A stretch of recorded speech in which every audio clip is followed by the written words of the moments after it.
Good morning.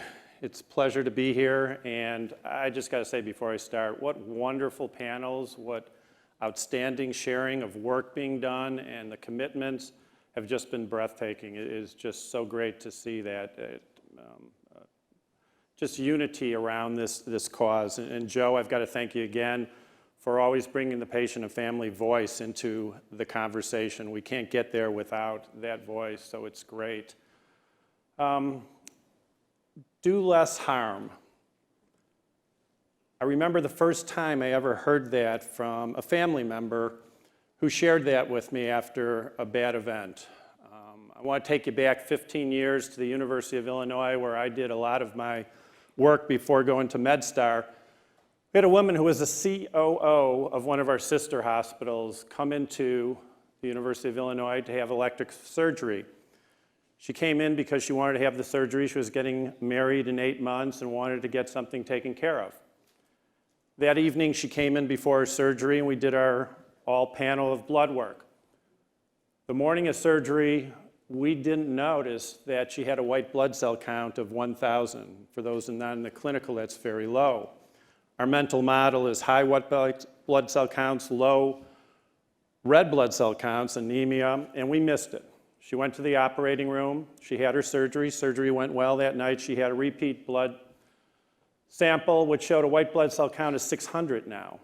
That triggered somebody from the lab to call the floor. They called the floor, talked to somebody named Mary, but we never found out who that person, Mary, was. The woman was discharged, and 6 weeks later, she went into another hospital, short of breath, and died 3 days later from leukemia.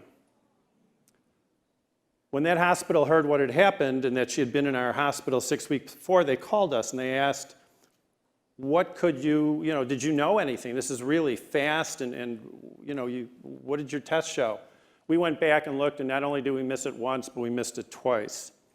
We wanted to apologize. We wanted to share it with the family. We felt horrible. We went to our leadership, we went to our board of trustees, and they said, no way, you can't do that. That's financial Armageddon. You go out and admit a mistake, you're going to get a big-time lawsuit, it's going to be craziness around here. And they did say one thing that was important, is that we didn't have a system in place to address it properly. So you know the story. 3 years later, we tried to defend the indefensible. We finally settled the day before going to court for multi-millions of dollars, and that family hated our guts.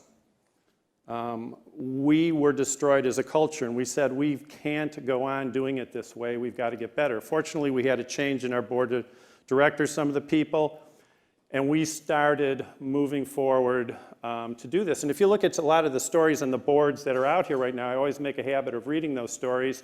There's a number of them who talk about that they never got their questions answered. They were frustrated because they couldn't get the truth out of the hospital and had to fight for that truth. When you look back, we describe these as plane crashes in patients' families' lives. They've shared that. They changed their lives forever. And so we said we've got to figure out how to do it better. And I will tell you, this is not easy work to do this type of thing. I'm going to give you 3 insights during my 15 minutes with you today. The first insight, and I heard it said last night, and I want to make sure that people who are new to this arena understand. I will tell you, and I know Doug from Sorry Works very well, Sorry Works does not work alone.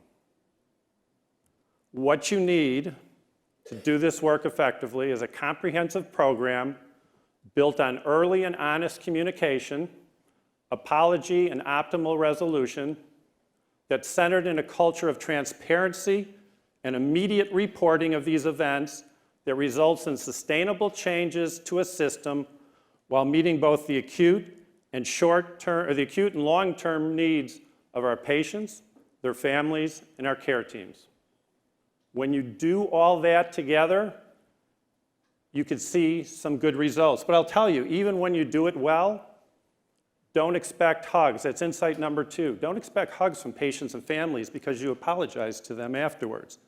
I will tell you, having been doing this a long time, many of them tell us, I never want to see you again. I never want to come to this hospital again. And I'm going to tell all my friends to stay away from this hospital because the air was that bad. But they all thank us for at least bringing closure to it and trying to bring resolution in a quick way without in the city of Chicago, going to 4 to 6 years of going through litigation and depositions and them reliving it over and over again. So we decided we were going on a different path, and Rick Boothman, what a wonderful gentleman, University of Michigan, really started pioneering this work. We shared a lot of time with Rick. He trained us about it, and we took his program and we formed a program called the 7 Pillars at the University of Illinois. Many of you may have known about it. Became nationally known, and we say put Rick's program on steroids. I've been very fortunate in my career in that I probably have been luckier than good many times.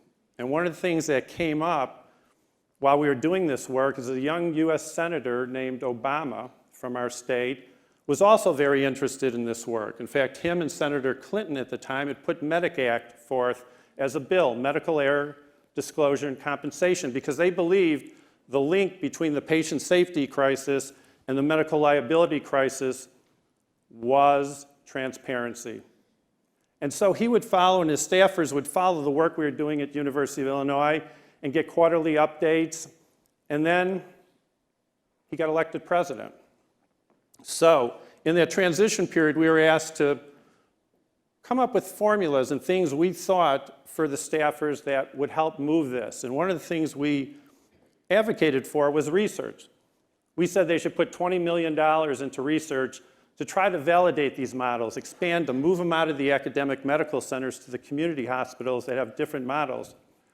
And lo and behold, a year later, at 2010, at the State of the Union, he announced he was putting $25 million into medical liability grants to look at this, demonstration grants. And we were one of the fortunate ones at University of Illinois to get it, and we took the 7 pillars into that model and into Chicago hospitals, and were able to learn a lot about our program and demonstrate it was replicable.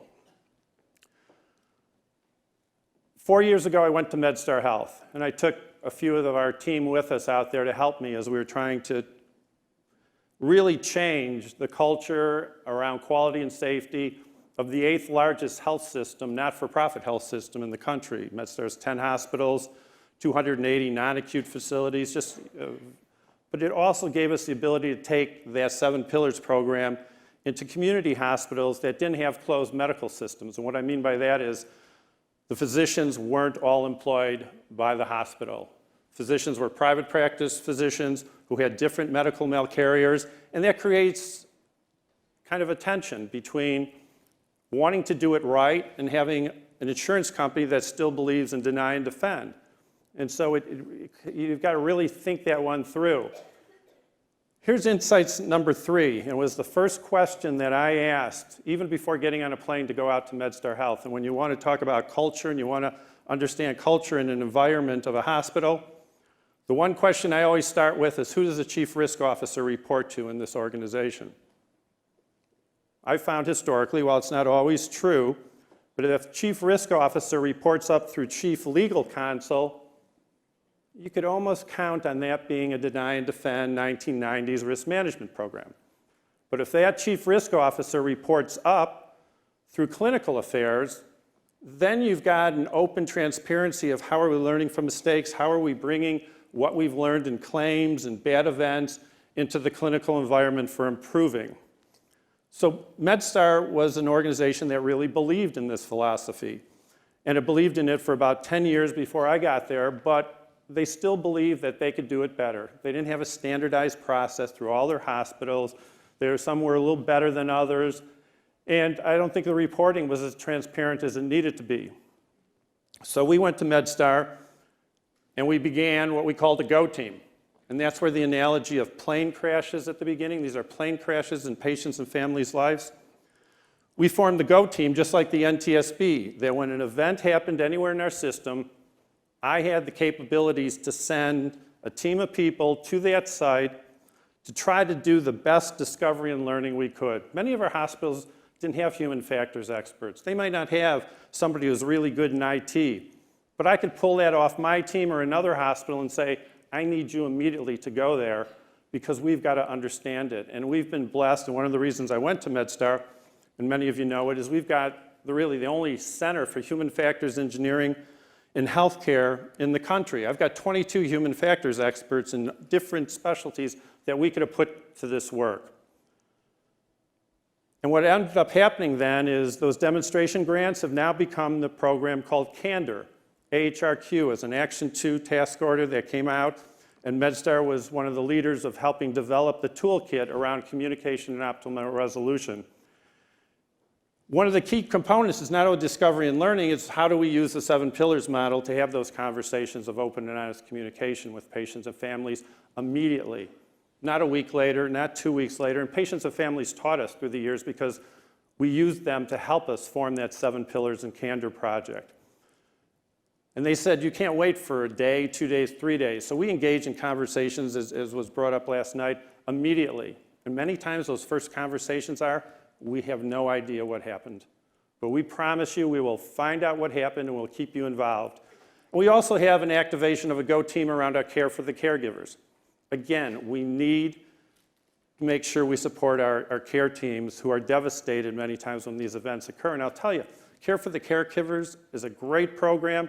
When you see it done well, it really changes the culture of an organization.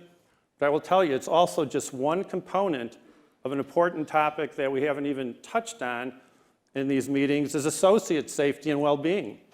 We talk about days since last serious safety event for our patients. How about days since last harm of our associate? Preventable harm. How about your OSHA rates and your DART rates for your workers who are out? If you don't convince your workers and your staff that you are committed to the safest environment for them, it's really hard to get the message that patient safety is important. Now, the complicated part. So how do you do this when we have medical bills? Yeah, we've heard hospitals say, yeah, we waive bills and stuff like that, and as I've done this work throughout, it's funny to see because you say, yeah, you could waive the patient's part of the hospital bill, but do you waive the third party's part of the hospital bill? I find many times, no, we still bill CMS, we still blue the bills, we just waive the patient's responsibility to this. What happens if there's subsequent care that's needed? Patient's got to come back. We had a case at University of Illinois where a patient in the operating room got second-degree burns on the side of their neck from a small OR fire because of cautery and betadine solution and oxygen, the fire triad. We had to bring in a burn specialist for this patient. Who's going to pay the burn specialist? He was not part of that medical error. And then if that burn specialist wasn't one of your employed physicians, he was a private practice doc, he said, I'm still going to bill that patient for that. I had nothing to do with that error. My time's valuable too, and I want to get paid for my work. Does that hospital then say to the plastic surgeon or the burn specialist, no, no, you send your bills to us and we will cover that? It's a whole different dynamic when you get into that. And then what about the immediate needs of the patient or families? If they have to stay in town an extra week while the loved one gets extended care, who's paying for their hotel? Who's paying for lost wages? If the patient needs rehab for up to 2 years afterwards, which has happened at MedStar Health, who's covering those costs? Again, I think we haven't figured out that well. At University of Illinois, and now we're going to do it at MedStar, we gave a card. It was like a credit card that said, no matter where you go in follow-up care, give this card. And it automatically billed to the Safety and Risk Management Office. So we didn't have to worry because we did it wrong. 10 years ago, we sent a wrong-sided surgery case, a patient who went through all that. Not only did we bill him for the wrong-sided surgery, but then we sent him to collections. You want to talk about embarrassment and throwing salt in the wound? We didn't have the processes and systems that said through one keystroke, we could stop every bill that that patient gets. Hospital bills, professional fees, and others. And that's the comprehensive program. So, in about 2 months, the CANDOR toolkit that we were very fortunate to be part of with AHRQ and the American Hospital Association is going to be released. And it's a toolkit around the comprehensive program around communication, apology, and optimal resolution. And for those that are interested in learning more about it, or those that are interested in taking a program like this out to your facilities, please email me, please find me. We'll make sure that AHRQ gets one of those CANDOR toolkits for you so you could go on what we believe is a remarkable journey. So again, thank you. It's been a great meeting, and Joe, kudos to you.